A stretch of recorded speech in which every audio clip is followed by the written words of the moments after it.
These are some really cool traps. This one in particular is one of my favorites. You cut a branch above another branch, sort of like how you make a quick atlatl. Then you sharpen the bottom because these stakes are going to be pounded into the ground. And you need 2 of them, but only one of them needs that branch. Now you need to make some cordage or use some paracord, trapping line, whatever your preference is for the animal you're targeting. Now I'm going to use an engine limb. You could use a counterweight. Then I pound the first post with a downward facing branch on the inside of the trail with a downward facing branch facing the other post on the outside of the trail. You could make this trap as wide as the game trail or funnel the animal in. Then you're going to add a toggle. The toggle is going to be attached to your cordage, go down underneath the downward facing branch, and be locked in by your trip stick or trigger mechanism. And now you can see the mechanics of this trap. When any sort of pressure is pressed down on the trigger mechanism, the toggle is released and the engine drives up. Adding a snare will help pull the snare completely tight with the engine limb. Here's a close-up of another trap I built that's exactly the same. Bam.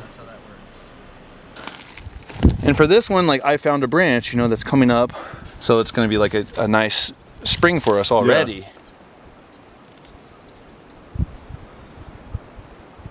Ready? Yeah. So in these traps, I'm just using artificial sinew to demonstrate how this trap works, but you're going to use any material you'd normally use to trap animals. Here you can see the trigger stick is holding the toggle, and the toggle is underneath a horseshoe. Okay. This is how you can trap animals on a limb, using the same mechanism. Here, Caleb is demonstrating a Paiute Deadfall trap. A post stick is placed on the ground or on top of another flat rock. The post is notched into the top limb, and the top limb is counterbalanced with cordage attached to a toggle switch, wrapped around the post stick, and held into place with a bait stick shown here. Love how that just pops right out. Oh, yeah. Dude. Does a little flip. Here's a trap Mike Lowe has posted and shared via social media. It's a live catch trap and can be made quickly with only a few materials. Caleb starts by shaping the 2 main post sticks. Each of these sticks has a notch carved into them for the bait stick to be locked in. The bow stick is notched on both ends and has a piece of paracord tied to both sides. The post stick is placed in between the paracord lengths and twisted repetitively. Once twisted, it is pounded into the ground. The back post is hammered behind the bow stick. The trigger or bait stick locks everything into place. Now you will be able to cover the bow stick with netting or material to capture your animal.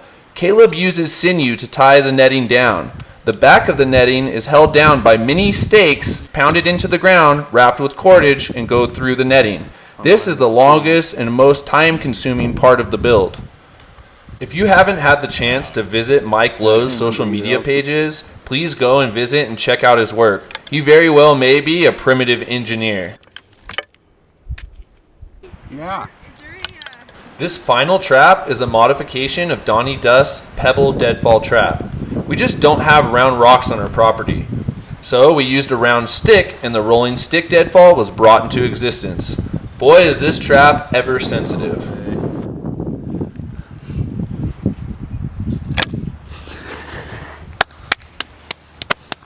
It works. Rolling Stick Deadfall.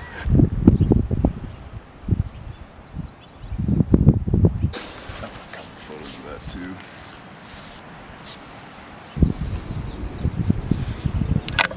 There it is.